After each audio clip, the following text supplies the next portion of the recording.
You mentioned before outside that you had some crazy conversations setting this particular show up. What kind of conversations were you having? Well, with the last album,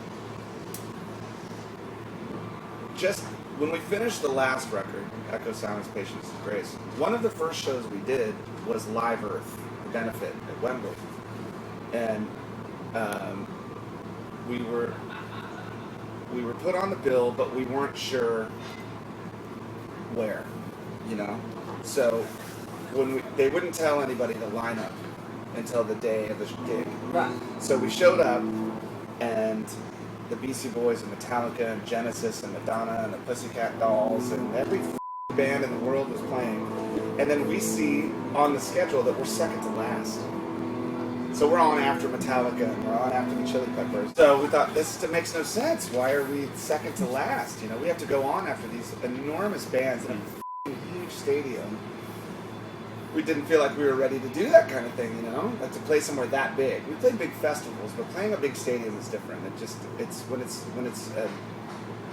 a building. When you're inside something that big, it just seems like a ridiculous illusion. It doesn't make sense. So our manager said, just before going on, he said, "Okay, I just need one thing. I just need you to be better than Metallica." Are you kidding me?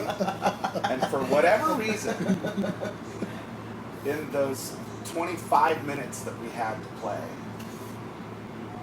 we were on right at the right time.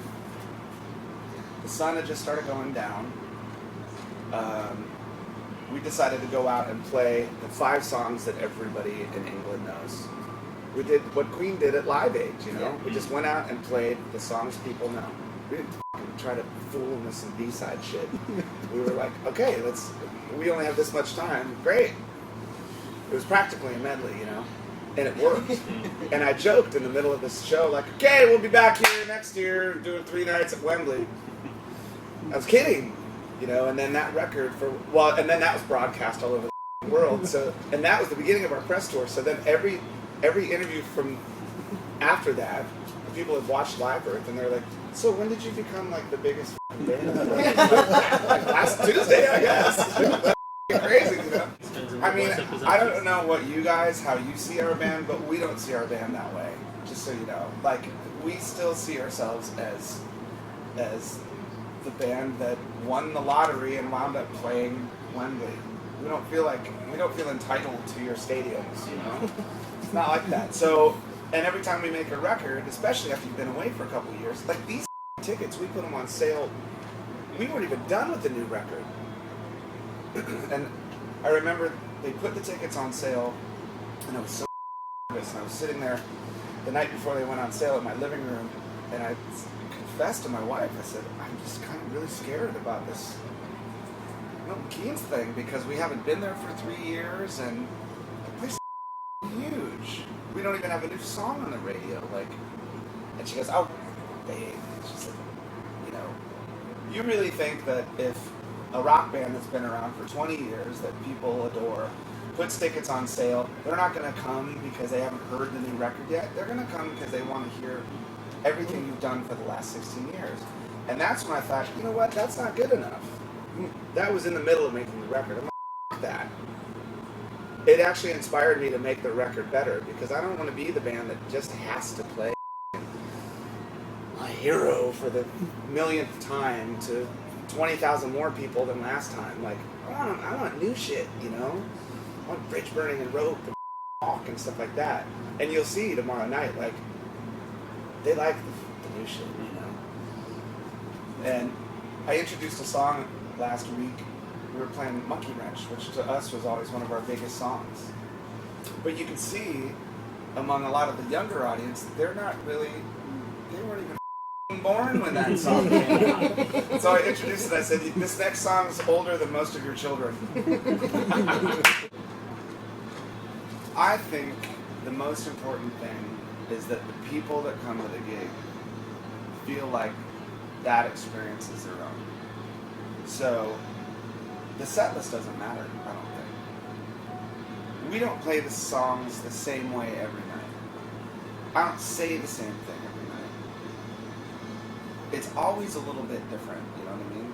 So, you know, they're the most important thing. It's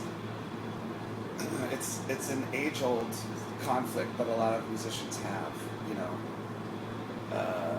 Pop show.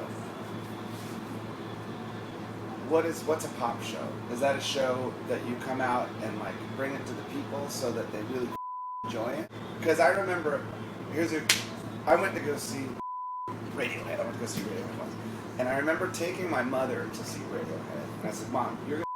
They played the Hollywood Bowl. You're gonna love this band. The singer has a beautiful voice.